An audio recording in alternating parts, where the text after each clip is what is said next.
You're listening to the Waypoint TV Podcast Network, brought to you by Academy Sports and Outdoors. Hey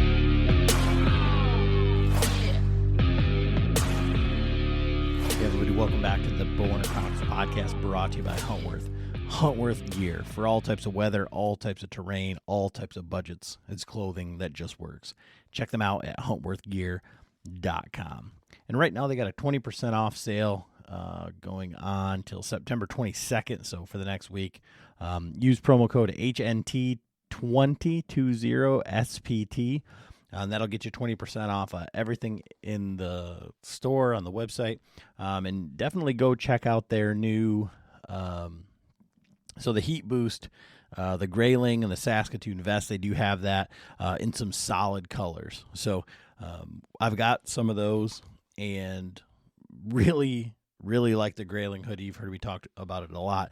But to have something in plain, solid color, I'm not one of the guys that likes to go everywhere in camo, and I hate taking things on and off. So it's just something that I can add to my collection that I wear, you know, as an outer layer, especially as we're getting into fall with these temps.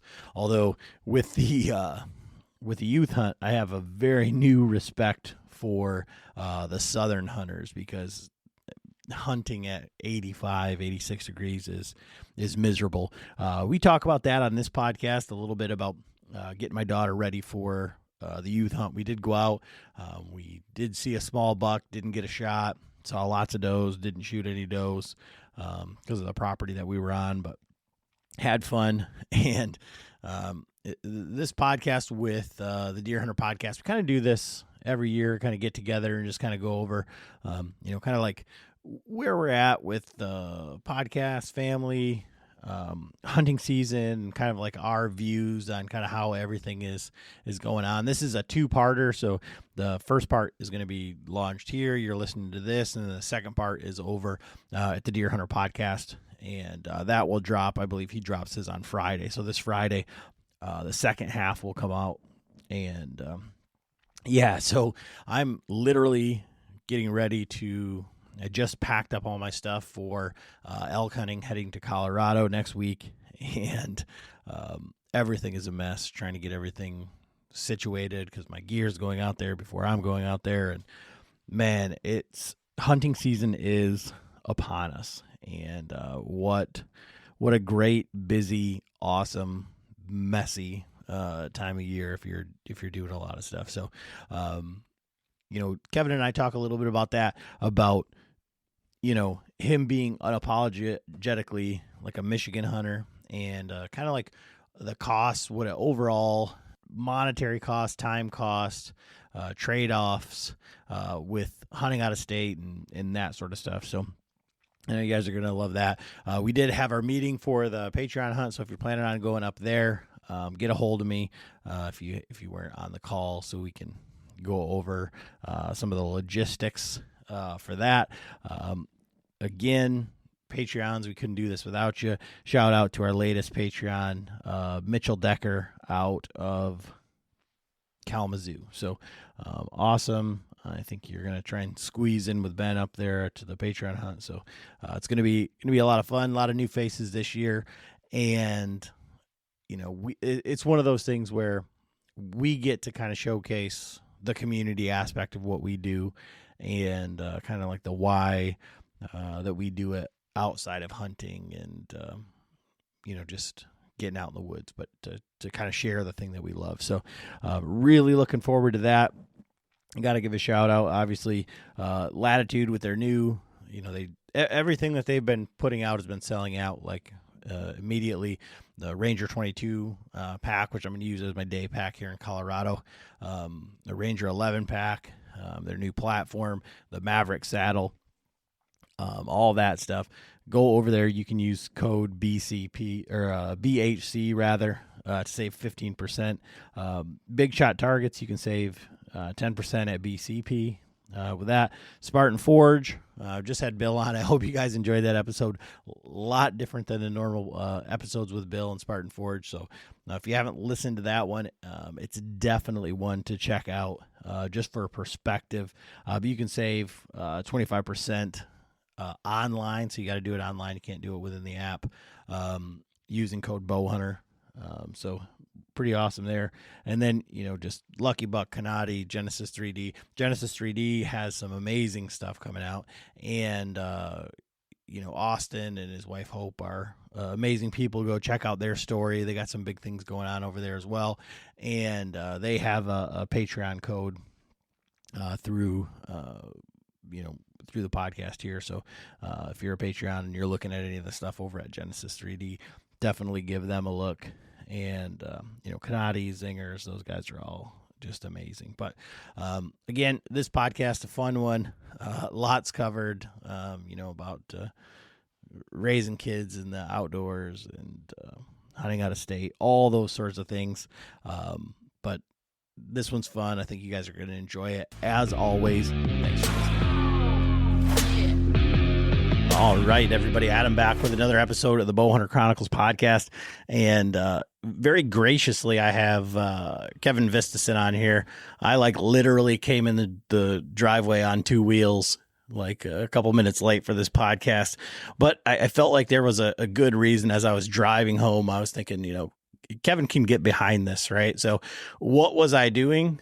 The youth hunt is this weekend, and I'd taken my daughter out to shoot, and she was very, very prideful the other day that she didn't need an eye patch anymore. She can't wink, so she can't close her left eye to see through the scope.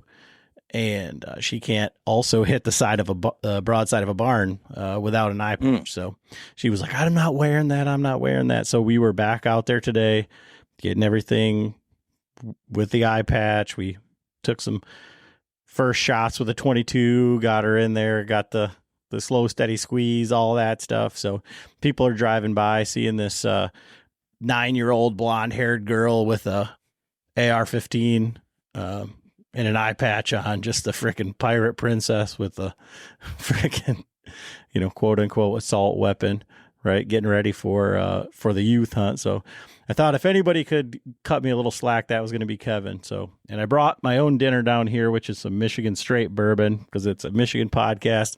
And why not be down here with, some bourbon, a buddy, and talk a little bit of deer hunting. So how are you doing tonight, Kevin?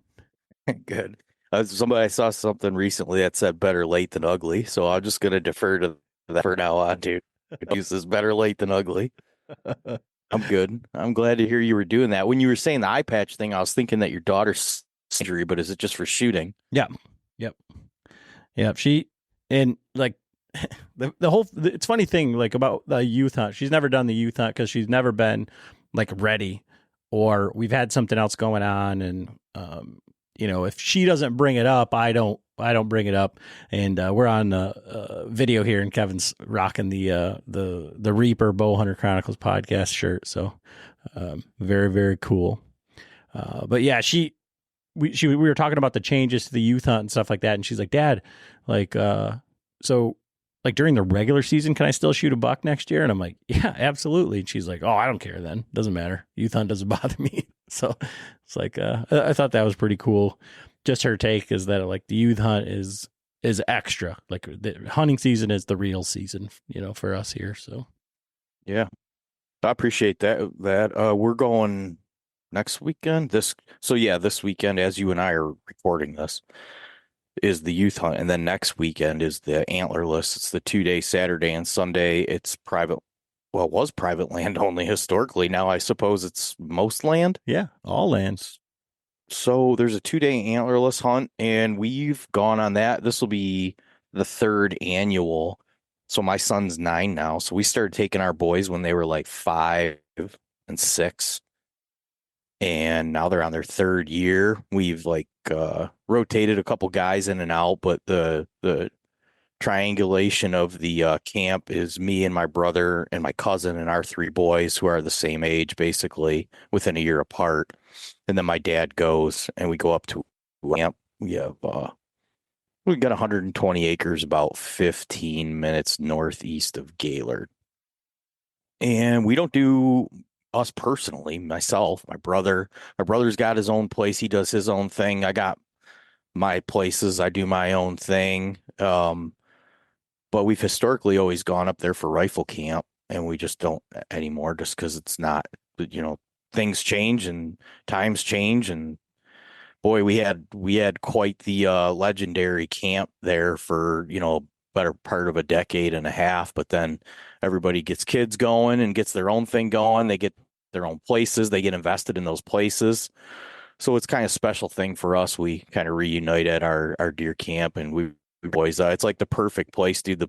The kids, they don't, they like deer hunting like right now, like 5 or 6 out of 10, but they like camping and around each other 10 out of 10, and they go nuts, dude. We give them headlamps, and we don't, there's no lights really out there unless we turn our lights on. So when we turn our lights off and get our campfire going like we like to do, it's pretty dark. We give the boys headlamps, and they just run around camp and ride their mountain bikes around and just go crazy, So we're looking forward to that. That's here next weekend, and well, I'm, depending on what the weather does, the way it's been warm right now, I think there's a good chance that just even a little slight temp drop on one of those, primarily Saturday evening, man. I'm banking on Saturday evening. I'm banking on we're going to sit over a green field in a blind about tucked in about 10 yards off of the field. And we're going to sit there and wait. And Saturday evening's what we're banking on. We're hoping we get the right wind. Whatever wind we get, we're hunting right there. We don't have a plan B. So we'll just see how it goes. And yeah, we'll hopefully get a deer. We've done it 2 years. This will be year 3.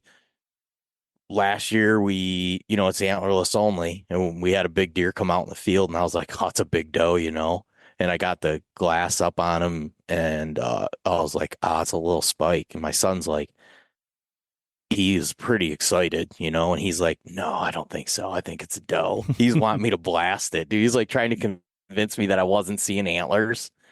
But if I hadn't had good optics, he was a small spike. He was like right there with his ears. I mean, coming across the field, he just looked like a big doe, and I was excited. We got the 30-30 scoped up with the Leupold, and we're gonna bring that gun up and take one down and be our first deer together, me and my son. We kind of shot a deer together this winter. We could talk a little bit about that as an interesting strategy, but nonetheless, I digress. Hunting seasons Michigan is kicking off. There's been a lot of rule and regulation change. I hope everybody is got a rule book. It's not even out yet. Well, the digital version is, right? No. Like, I just had one of my buddies message me this morning and say, hey, like, can we still shoot does on the youth hunt? And well, how did I read that I can do the doe hunt on the public land this year? I was just in something. Yeah, so they put out like the information, like at least as far as yesterday, because I was trying to look at, they had the map about like legal shooting and blah, blah, blah. So I was trying to plan for the weekend, and nothing out. Everything's from 2023. But they did put out the changes for this year for the Liberty hunt, for the youth hunt, for all that stuff that was like voted on, but they don't have a booklet out yet. That's so insane. Yeah, make some changes, put them out there, and don't have any sort of resource, and do it so close to the season that people are left trying to figure it out. It's very what is the pure Michigan, right? That's what it is, pure Michigan. Well, the hunting rules and regulations, you can see more and more just becoming absorbed into the bureaucracy. And if people need any better proof that bureaucracy is inefficient and doesn't work well, and why would you think that they care? I mean, all the people that are, I wonder what the actual percentage of people that have anything to do with getting all that done that actually have interest in hunting. It's probably a small percentage. People are just doing those jobs because it's a job, like printing a booklet like that or something. It's not like, hey, we got to get this out because deer hunters need this knowledge, and they do actually. Hey, we need that, Yeah, I would be curious. I would say, like, if I were to guess, just based on like sheerly like optics, I would say my guess would be that they're like upland bird hunters. Like that would be like, if I were to say, like, what are they going to do? Like, I gotta, $10,000 over under, $20,000 over under, a very expensive dog, and a pair of boots that I put on just to go walk around.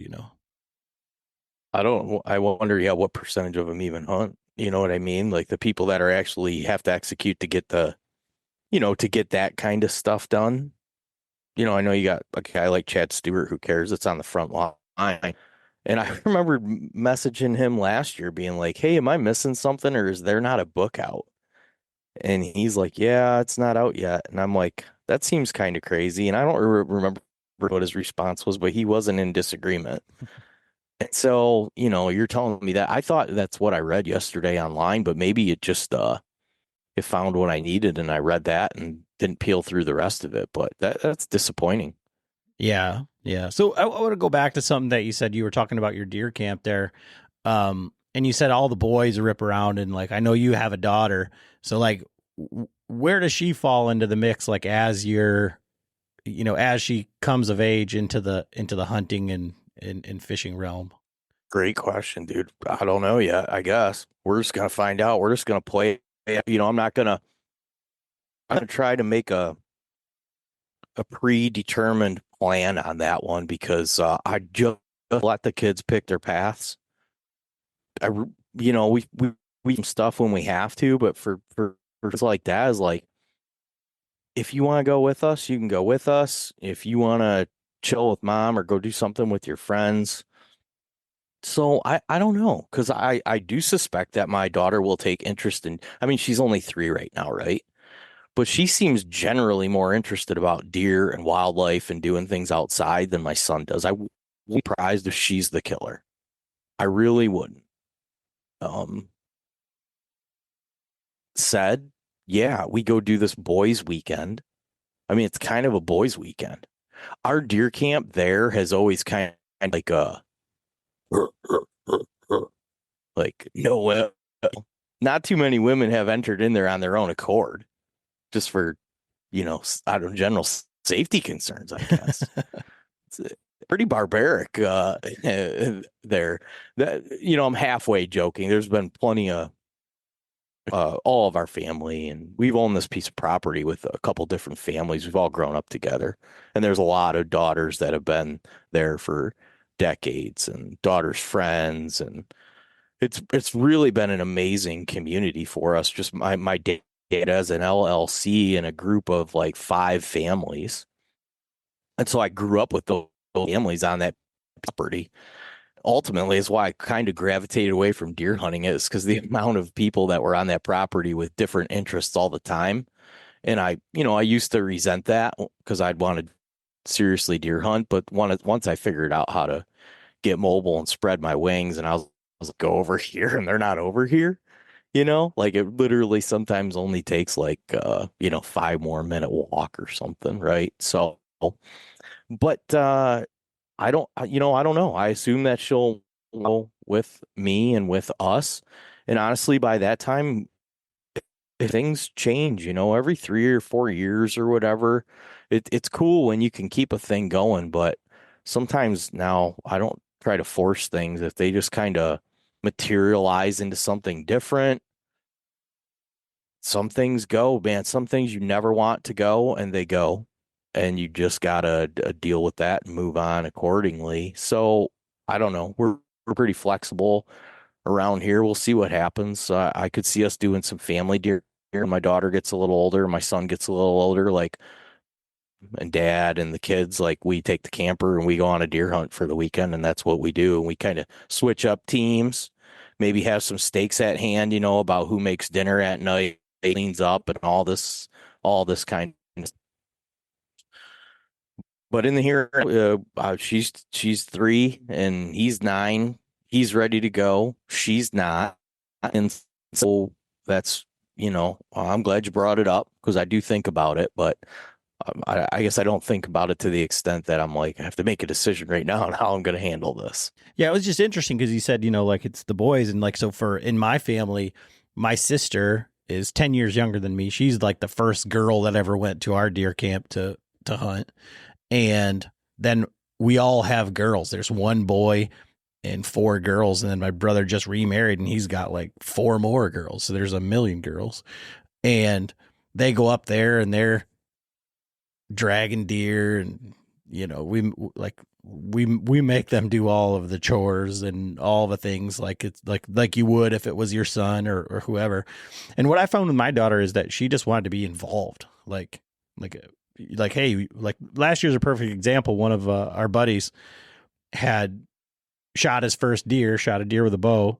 Friends of NRA is your chance to support our Second Amendment rights and preserve America's hunting traditions. Join Friends of NRA at one of our 600 exciting events nationwide. From games to auctions and exclusive firearms, Friends of NRA events are your chance to support a cause you care about while having a great time with patriots in your community. Whether you're a seasoned shooter, an avid hunter or outdoorsman, or passionate about freedom, there's a place for you within Friends of NRA. Visit friendsofnra.org to find an event near you. Stand up for freedom with the Friends of NRA. At Midway USA, we know the AR-15 is one of the most popular rifles in modern American history. Known for its modularity and widespread use, it's often considered essential to any gun collection. The essential things you need to run an AR-15 are usually always in stock during shortages, things like magazines and 5.56 ammo. Whether you're looking to buy a new AR-15 or buy parts for your modern sporting rifle, log on and for just about everything for the outdoors, shop midwayusa.com. And my daughter has tracked a bunch of deer. She's, helped break down a couple deer. She's watched us gut deer. And so I said, Stella, Jack needs our help. Do you want to go track this deer or do you want to stay with grandma? But we got to go now because it's getting dark. And she's like, can we get McDonald's? I'm like, yeah, absolutely. So like, all right, we're tracking deer and we're on our way. And she's like, does he even know how to gut a deer? And I was like, I don't think he does. And she's like, oh, we'll help him. She's like, do you think he'll throw up? And I'm like, no, I don't think he's going to throw up. But like, she's just wants to be along for the ride. She wants to go out there and track deer and all that stuff. Sure. And she's doing 4 different like iterations of dance right now. Like, it's not like I'm raising this like tomboy heathen, come on, you're going to be my buddy. Like, no, it's like same thing. Like, she does what she wants to do, but if you give her a chance to be involved, and like our deer camp, so our tradition is my dad has kind of always gone up after Thanksgiving, like the second week of deer camp type thing. And then he brought the first niece, and then as they got older, they wanted to go. So now that's like our family thing is like, maybe you eat Thanksgiving dinner here and go up, or maybe you go up there and eat Thanksgiving at the casino or wherever at the tavern. And then that's your weekend to hunt.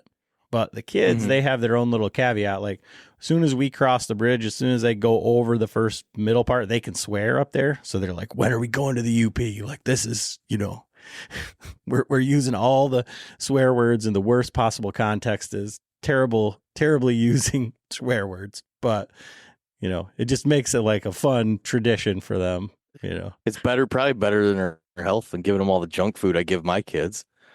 Because that's my token of, Yeah, eat whatever you want. Here you go. But like, that's one thing. Like my daughter, like we'll go around in glass, and like if my wife is away or like when she used to work like nights or like second shift, I'd just take her and I'd be like, all right, we're going to go. Like, you can get whatever snacks you want. Like, we're going to go glass. And that's what we do. I gave her a pair of binoculars.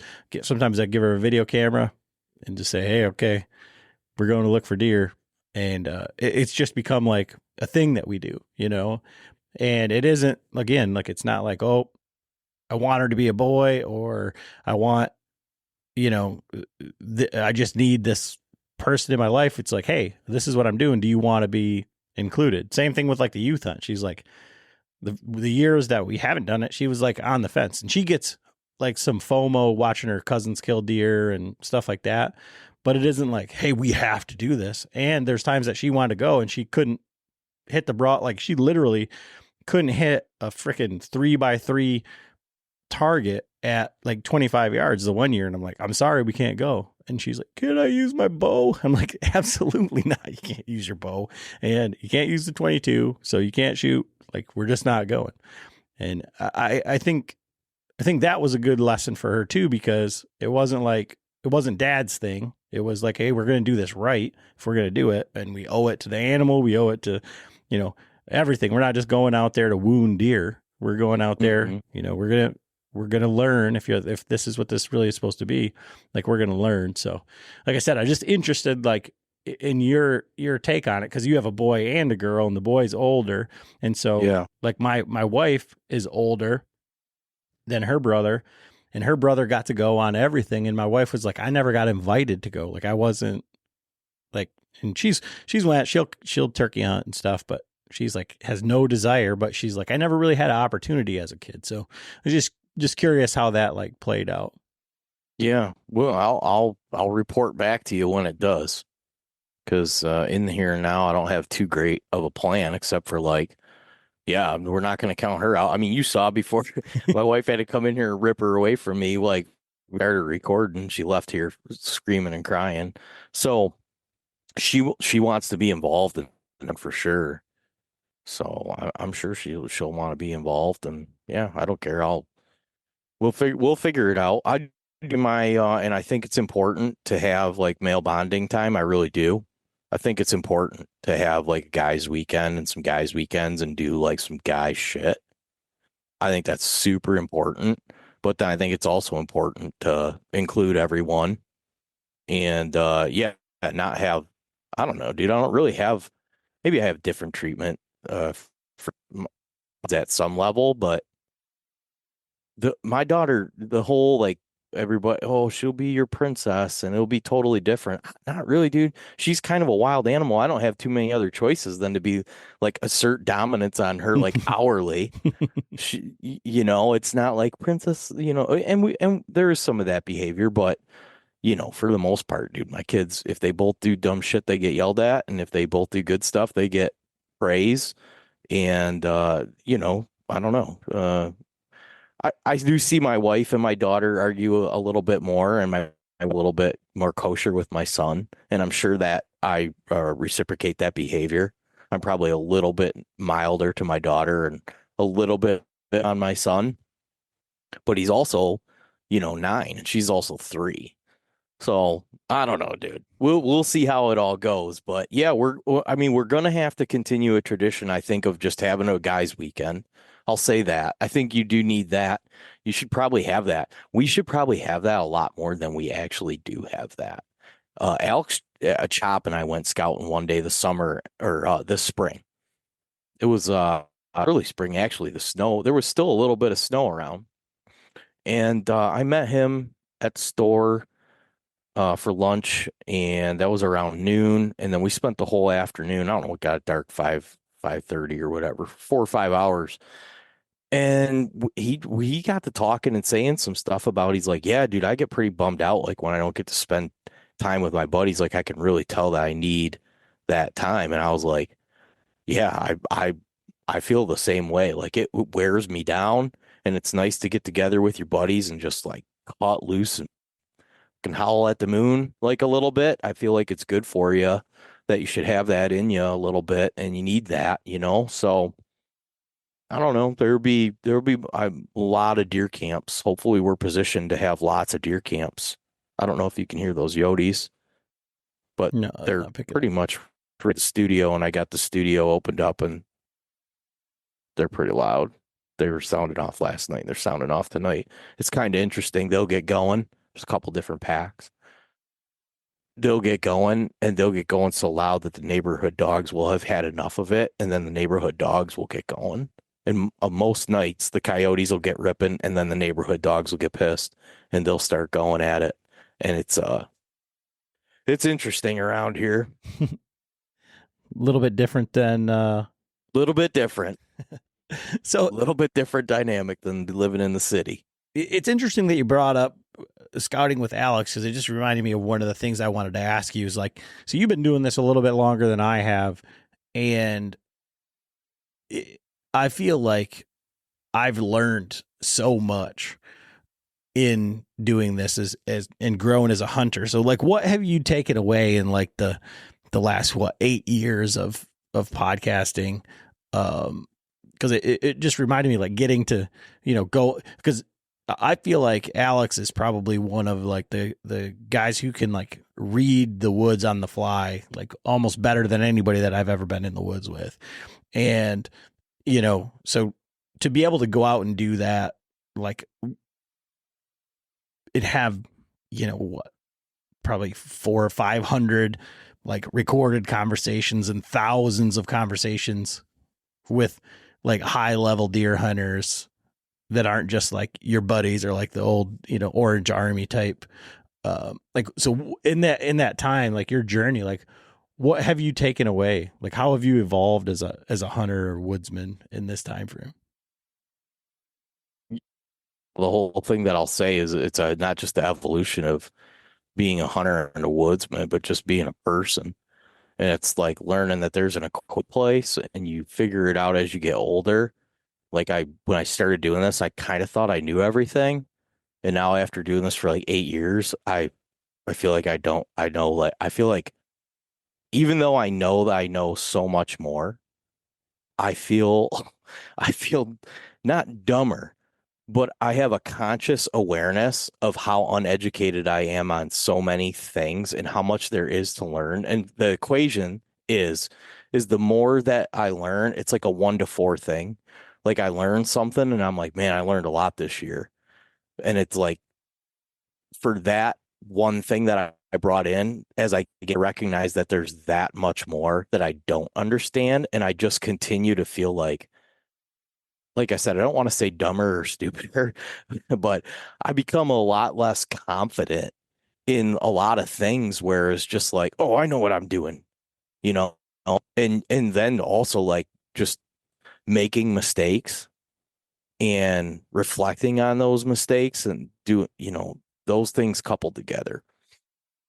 But yeah, from when I started this and then, so yeah, getting, your what do they say? You're like a combination of the 3 or the 5 people that you spend the most time around, and you can expedite that out, right? So I just associate with like a crazy, weird group of people through doing this network, which has put me in contact with incredible people.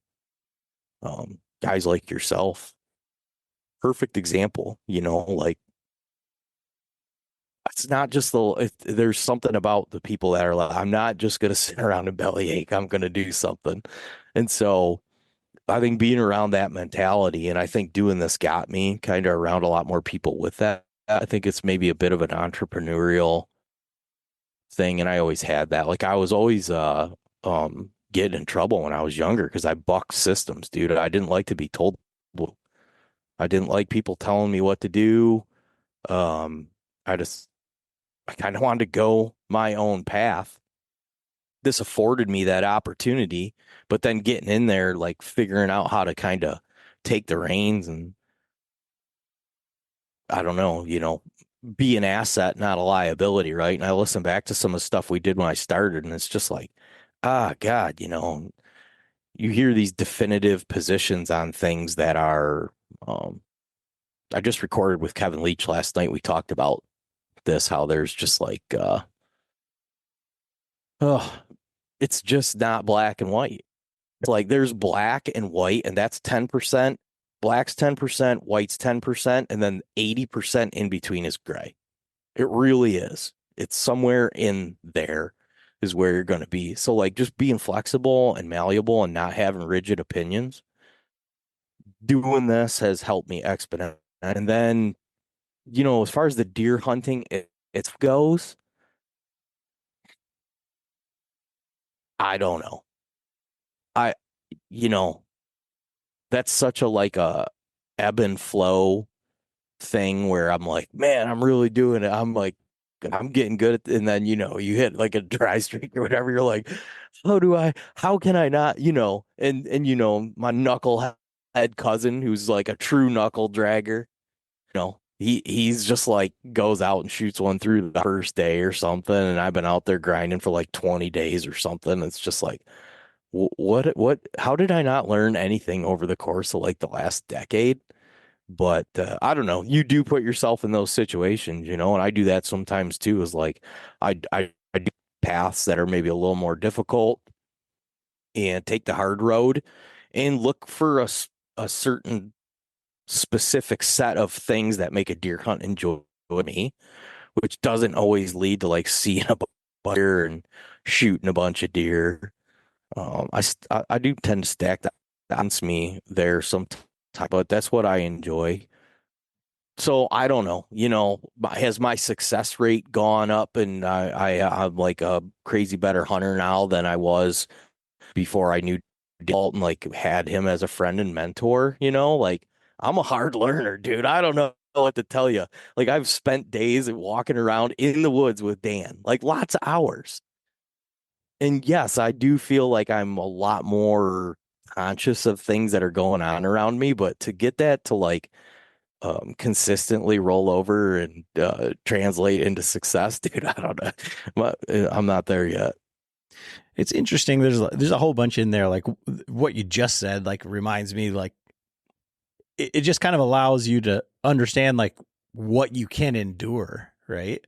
Like maybe you didn't learn anything because you were a hard learner, right? So you're just like, because I mean, man, when I was first coming up and my father-in-law was dragging me around, we were doing all the same stuff that we do now. And like, there was such an emphasis on tracks and all this stuff and just drive around, look for tracks. And I was like, this is awful. Like, I hate this. This is the dumbest thing ever.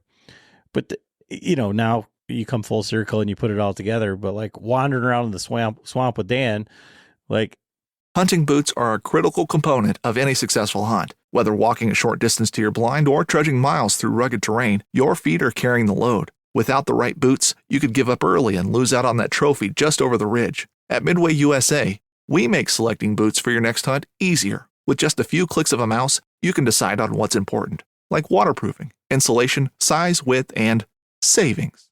For just about everything for shooting, hunting, and the outdoors, check out midwayusa.com. Hey everyone, this is Captain Steve Roger from Into the Blue TV.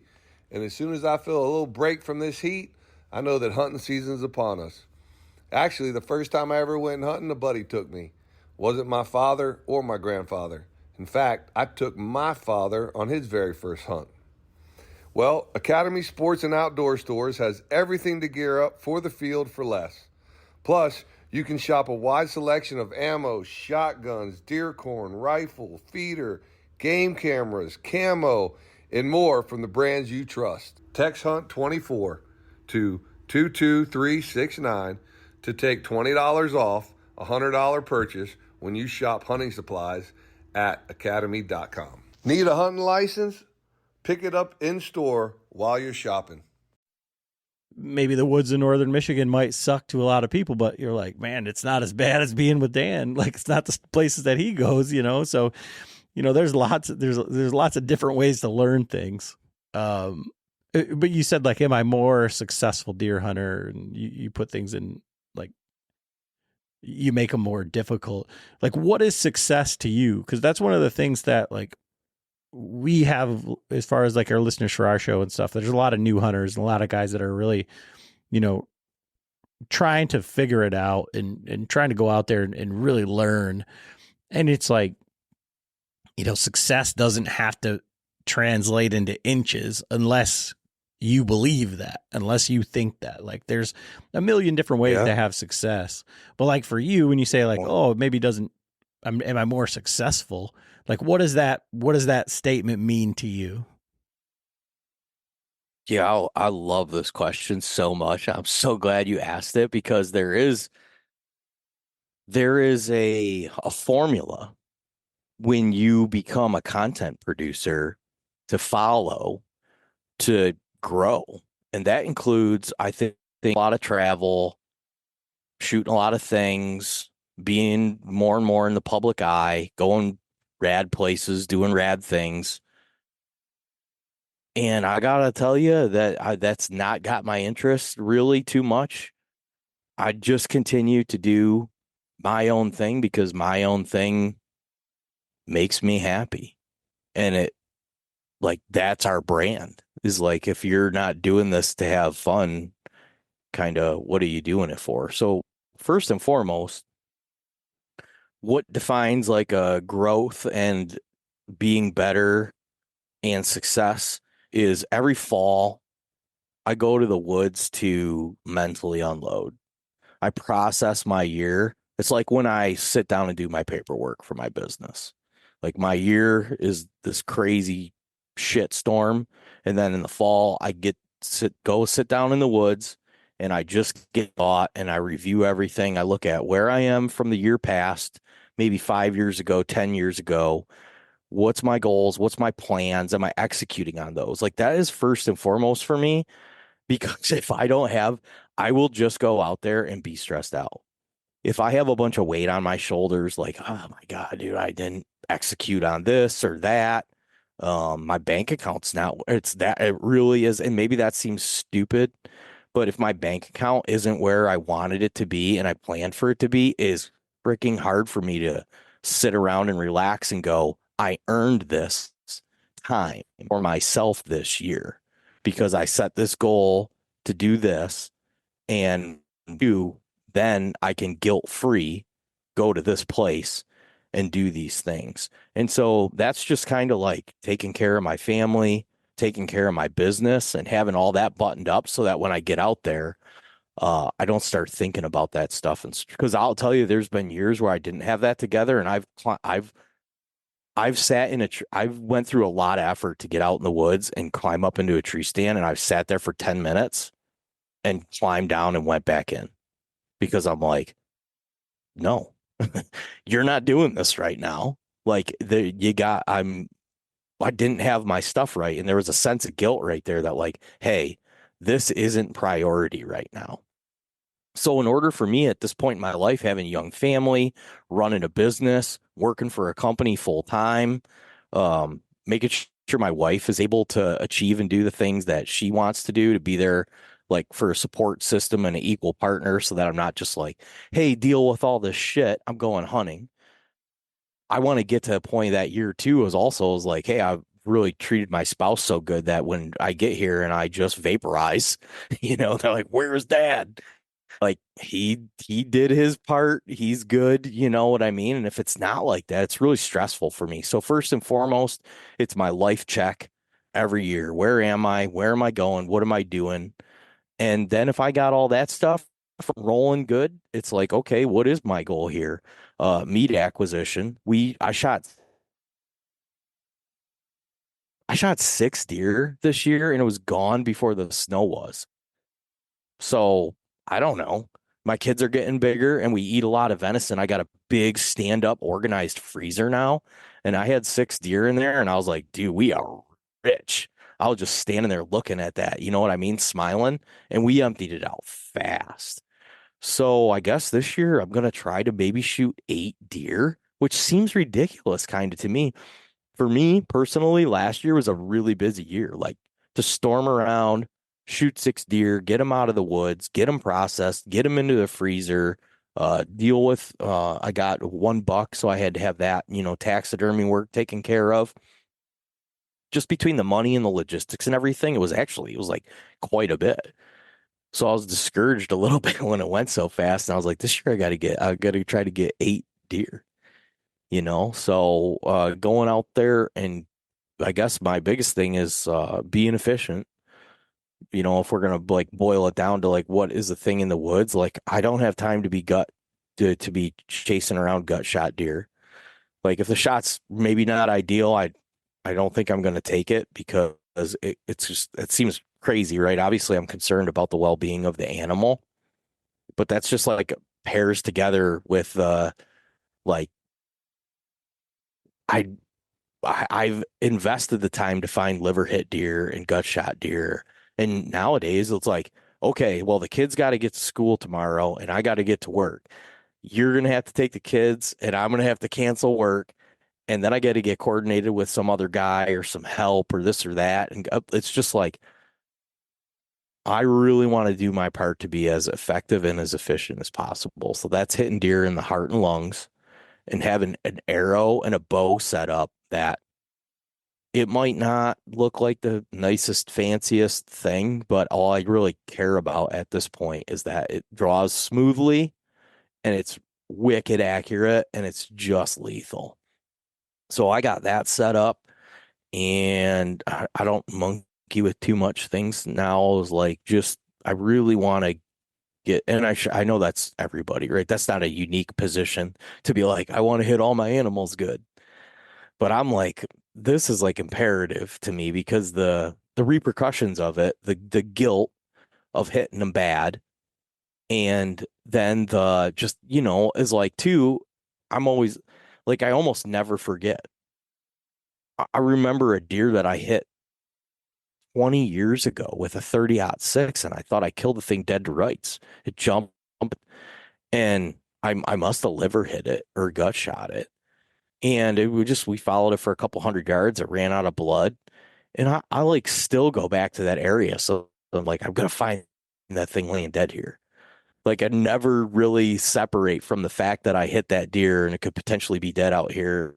You know what I mean? So it weighs on you, and you blow your spots out. That sucks. Like, if you're on a good spot and you go in there and you hit a deer bad and you want to continue to hunt that, I mean, it always sucks. You wound an animal, you cost yourself a bunch of time, you blow your hunting spots out. It just is sucky. Maybe that's why I like gun hunting so much.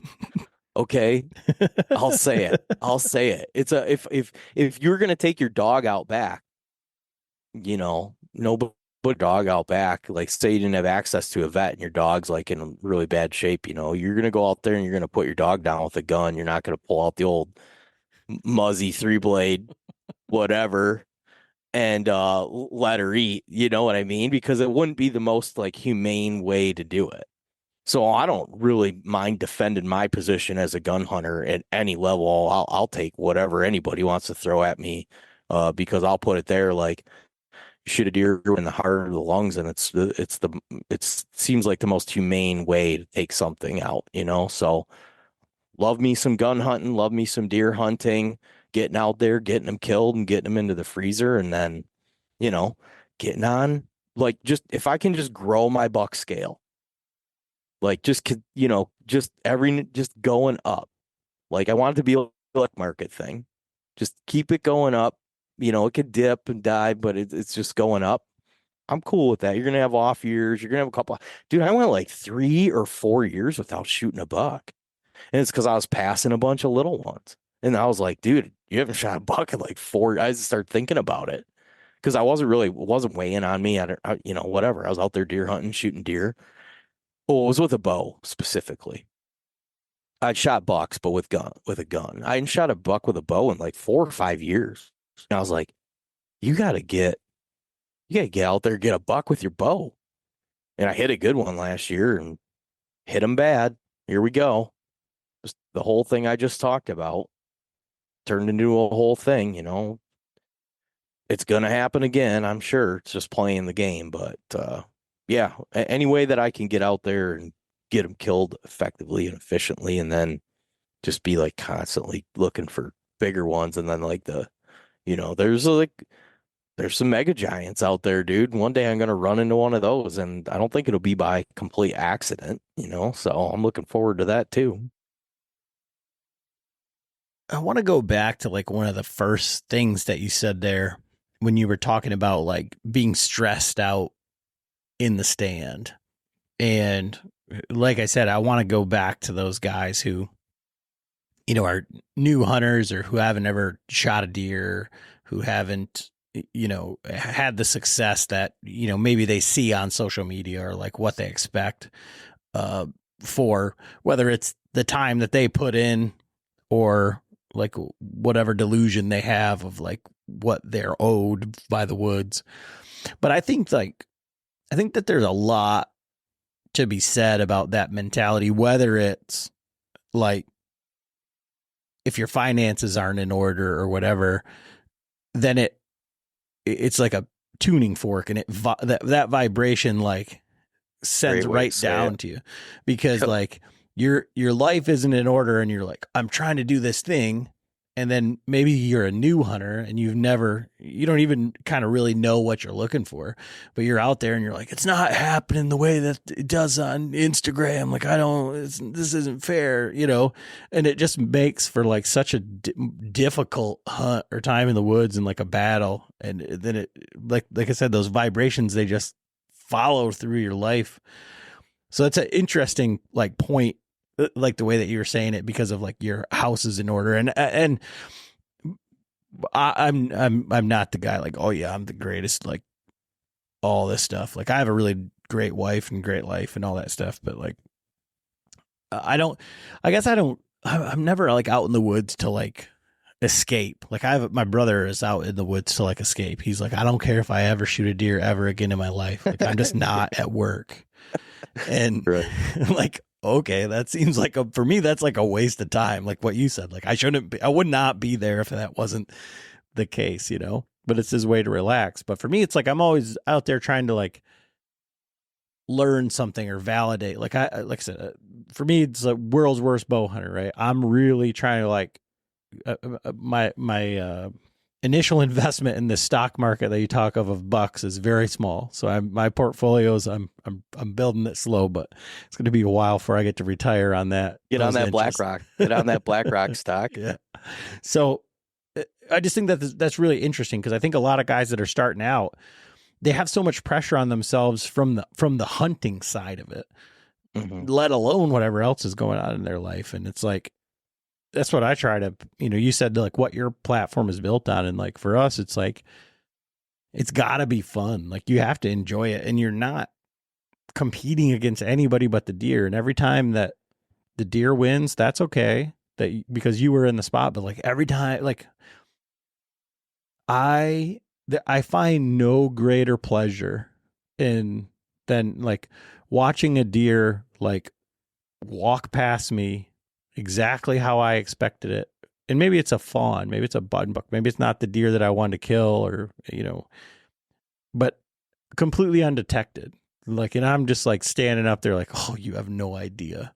Like that to me is like, that's what I'm out there for. Like when I get to shoot something or whatever, I feel like I'm about 60-40, 67-33 at this point, like whether I'm going to be successful on it. But I love being in the right position at the right time. It's like that, like validates all the time, all the conversations, everything that I've done.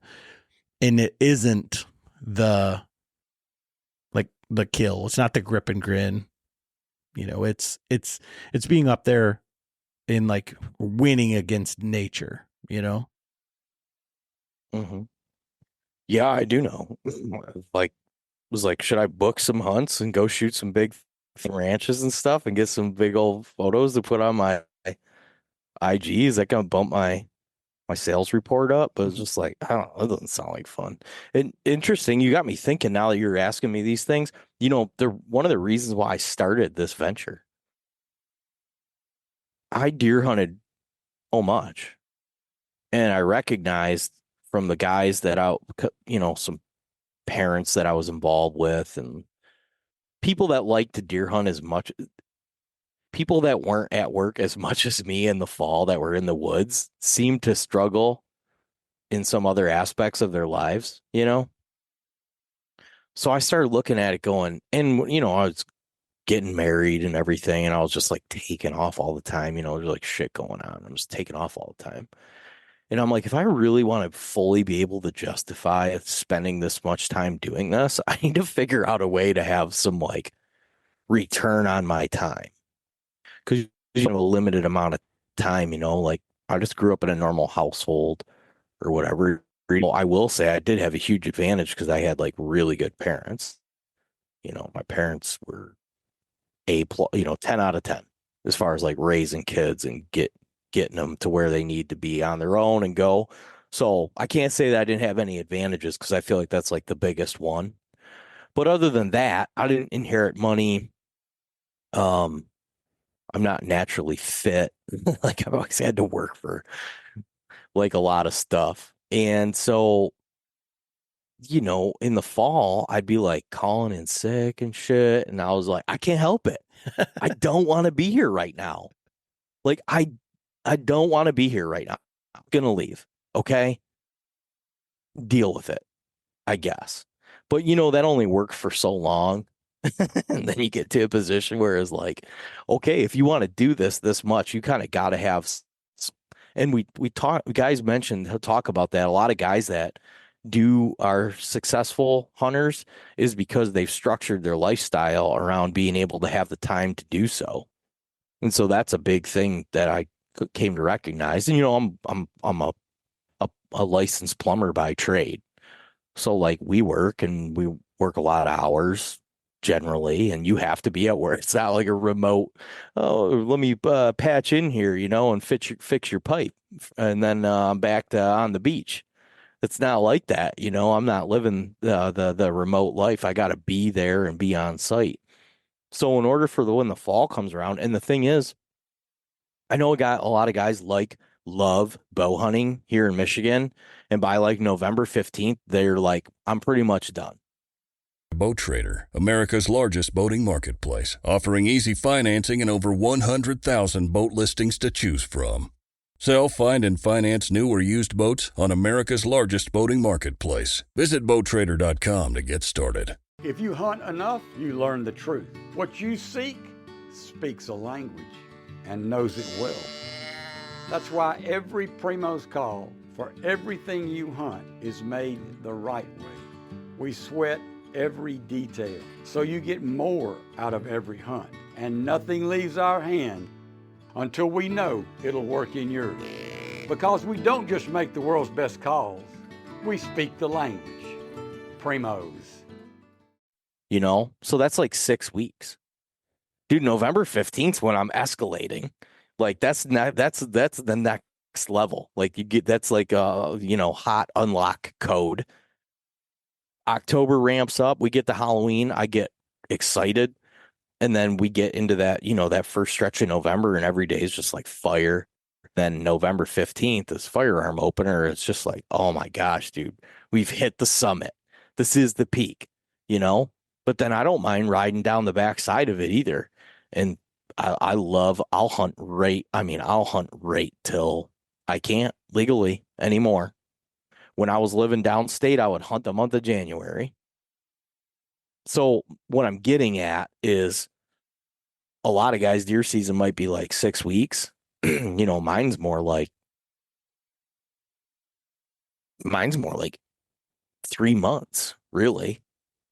So the time adds up, and it wears on everybody, and you got to be positioned to, if you want to be out there all the time and like have the flexibility to go on the days where it's just like, oh, it's the perfect weather day. Now I'm not always there. I still have my, my full-time job plus business responsibilities and everything else. But, I've gotten myself to where I can afford to put gas in my truck and buy cell cam batteries without looking at my bank statement and going, oh my God, how are we going to buy these? Because I don't, the activity itself, even not being at work, plus doing the thing, go to the grocery store and buy a bunch of food to go to camp, gas up your truck, buy ammo and a license.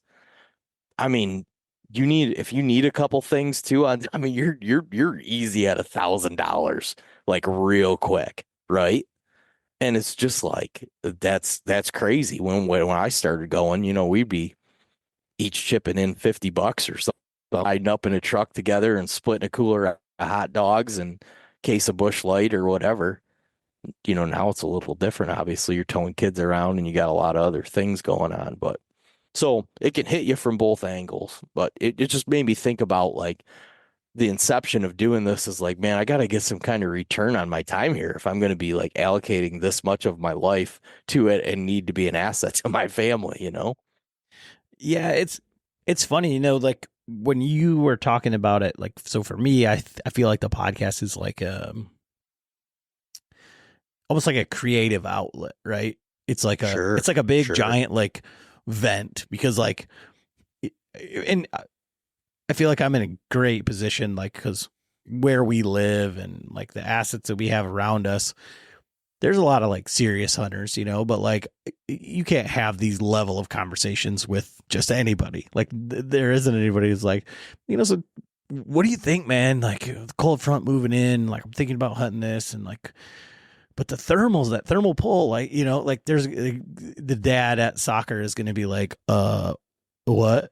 Like it's not a thing. So to be able to like actually vent and to be able to talk about this and to be able to like unpack it and to be able to learn from the guys that really like do understand, if like you really, again, you, like you said at the beginning, like surround yourself with those 5 people, like the more Andy Mays and Dan Infaults that you talk to, like Jake Bush, like every time I step in the woods, like if I get to a situation that I've talked about, I'm like, all right, what would he do? What would he do? Like, what would he do?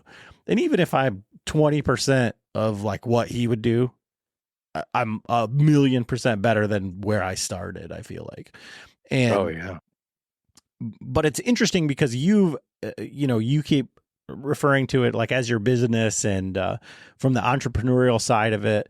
And, I really got to applaud you for like all the things that you're doing. So you've got the DH3 and now you're getting ready to, you've got your deer hunter camo type stuff coming out. So like, talk about that side of what you're doing. Like everybody sees like the podcast is like, oh, it's a fun, like what I do. Like it's fun to talk about hunting and, trying to pick people's brains. And then you have like the other side. Like I just listened to your podcast with Eric Clark, and, that guy is like a whole nother level of like, I don't know. And then I just did a podcast with Bill from Spartan Forge, and like, you want to talk about like fucking hunting Rain Man. It's like, I told my wife, like I have a, this isn't like, oh, look at me, but like I have a doctorate. I have like a good educational background and like a very good vocabulary and understanding of like the English language. And like Bill uses words that I have to look up. I'm like, what the fuck does that mean? Like what? And you're trying to talk to like regular people, right. It's like, how do you understand this? So from like the entrepreneurial side or from like the business side, like all the stuff that you've got going on, like talk about that side of it, like before we close this out, because we're coming up on an hour and I was just going to ask you that too. Do you want to just we'll just keep going right here on this and we'll just yeah, absolutely, that's fine. I think let's do that. That'll be great because we're just rolling and we'll just keep going. I love it. Yeah. The business side of it. So I'll share a short story from high school, and I didn't love high school. There's a lot of things that went right over my head. I was just there because I had to be, but I did have a psychology teacher that was super impactful. And you knew about him. Like there was rumors about him when you got into high school. Like, oh, you're going to be in Mr. Greenwood's class. He's crazy, So I remember getting into Mr. Greenwood's class and started to learn about psychology and just being like, holy shit, this fascinates me. All the other stuff, you could keep it. But psychology fascinated me. And I just remember him saying pretty early on in the classroom and asking people like, what's your dad do? What's your mom do?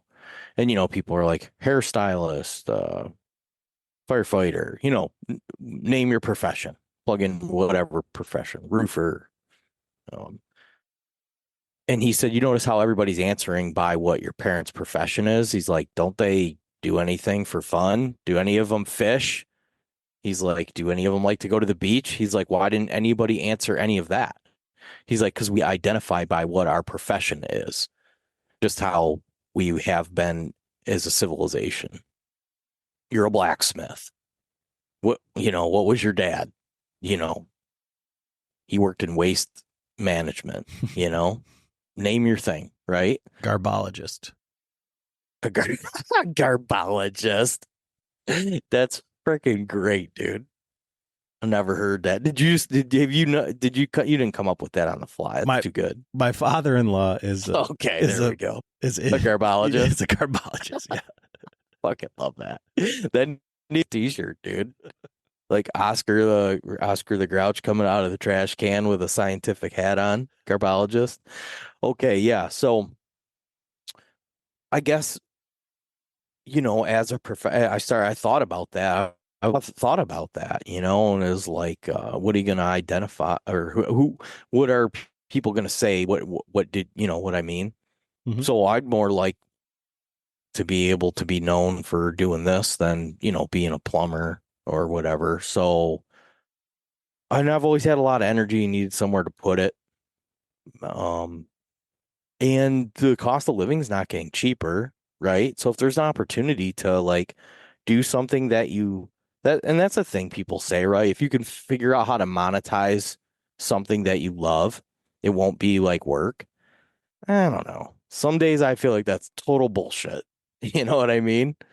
Like that's like crystals and, reading your horoscope and just all kinds of utter nonsense. But other days I'm just like, yeah, I can see that. I wouldn't be out here on a Sunday afternoon, not eating dinner with my family, doing something and be okay with it if it was something else that I didn't really like and pursue and want to pursue. And I think it's good to like show your kids that too, that's like, hey, you don't just have to follow the script and do what everybody. And I do see behavior of a lot of times people that when they see you doing something a little bit different, a little bit outside the box, it makes them a little uncomfortable. And I think it's good for kids to see that there's like some different paths of things and way to do. But I work my plumbing job 40 hours a week and I work Deer Hunter Productions. Now we actually just changed the name of the LLC from Deer Hunter Podcast to Deer Hunter Productions because we manufacture a product and are getting ready to bring a new one to market. And plus we produce some other media assets and things of that. So we really are a production company at this point. Yeah, I'm fully invested in it as a business model now, and it's like the hour a week gig for me. What I find interesting and like, I don't know, I feel like one of the things that you hit on there was that, if you can make money doing things that you love and then, you'll never work a day in your life and you're like, yeah, okay. I feel like both of us, I feel, and I can speak to this for myself, but I kind of see it from you, and I hope that you don't take like offense to it. I'm offended already.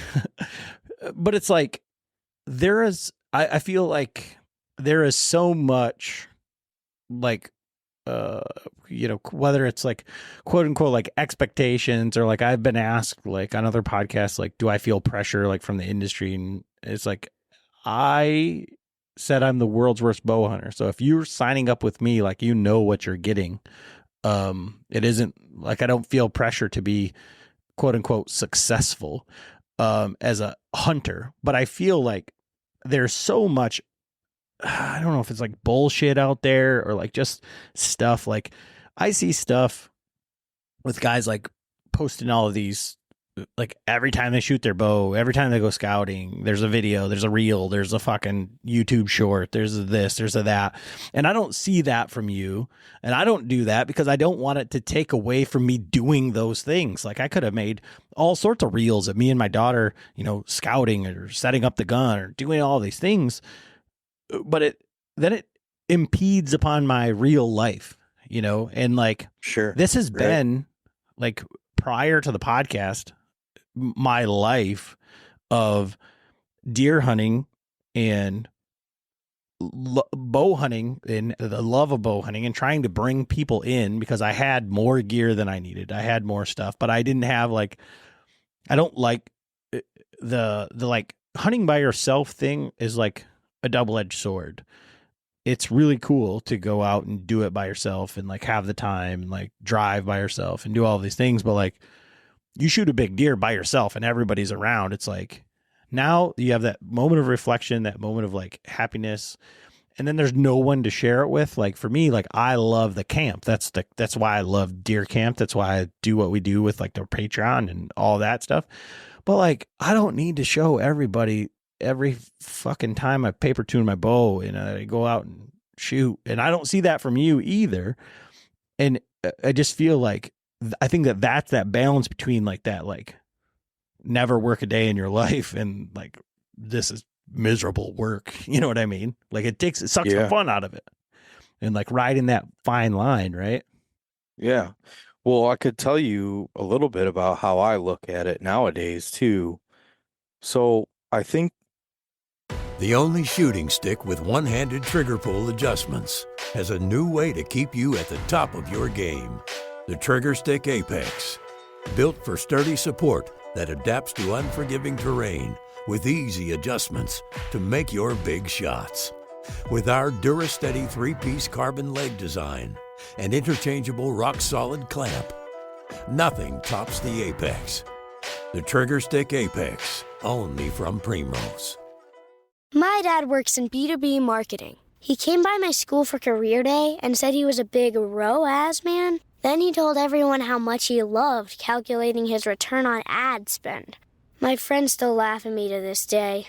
Not everyone gets B2B, but with LinkedIn, you'll be able to reach people who do. Get a $100 credit on your next ad campaign. Go to linkedin.com/results to claim your credit. That's linkedin.com/results. Terms and conditions apply. LinkedIn, the place to be, to be. I don't think there's any way to get involved with this if you don't think that it's going to be some level of a popularity contest, right? Like there's a lot of guys that have started podcasts since I did and you did. Like hundreds, maybe thousands. I don't know. It's a lot, right? And I wouldn't discourage anybody at all to go start one tomorrow. Or if you've had one going and it's not working, try a different one. It's fun and it's cool, and I would never discourage anybody from, trying to come into this. But it's hard to argue that the first inception of it is, and it by nature kind of has to be a popularity contest, right? Like if you're going to create media, eyes on you, you do need to get eyes on you. Otherwise, because I don't know what if you're going to do it like as just a super fun hobby. My wife's uncle, he's a super successful entrepreneur. And what he says, is it a business or is it a hobby? Like these are really definitive. Is it a business or a hobby? You can do something for a long time and be real serious about it, but guess what? It's just a hobby. You can also make it a business. Like, does it create money and assets? And so when you talk about the videos and the photos and that, it's just a lot of time, right? I'm ROI, baby. Like, what's my ROI? Do I want to go on? And I enjoy doing a lot of that stuff. I actually do enjoy, like, especially filming silly stuff. Like this winter, I was digging these big shrubs out in my yard, and I couldn't move them. They were so heavy. I was digging them out and I was rolling them and dragging them, and I was like, oh, I'll get a sled. So I got a sled. Then I got my tree stand harness, which has a D-loop at the tailbone. And then I was hooking myself to the dragging them across the yard. And I was like, this actually be kind of a funny video, for like, because it's like I'm dragging a deer around. This is actually like a legit deer hunter workout. So then I was, putting on metal and like sprinting, like, dragging these like 200. And I kind of enjoy filming some of that stuff, but also some of the times I'm like, I don't have time to even think about where my phone is right now, let alone film it and edit it and like publish it. And I do feel like a lot of guys, well, you'll see people, they have platforms and they actually hire people to run their social media, right? It's a whole thing. A lot of people that are younger than us probably, and a lot of people that are our age, are running multiple social media accounts because it's like a full-time gig. If you really want to get your thing bumped up through the algorithm and keep people interested, it's on my radar, but it's like not a priority, because it's like, how does all that convert?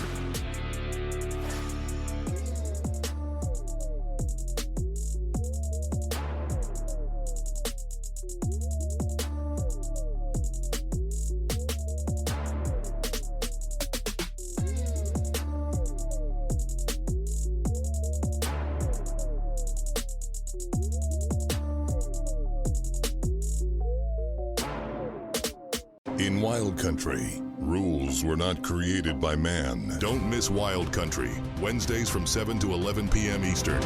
Presented by Primos. Speak the language. Waypoint TV, the destination for outdoor entertainment. Join Captain Justin Leake and Meredith McCord for the best fishing action along Panama City Beach. Tune in to Chasing the Sun every Sunday at 9:30 a.m. Eastern on Waypoint TV.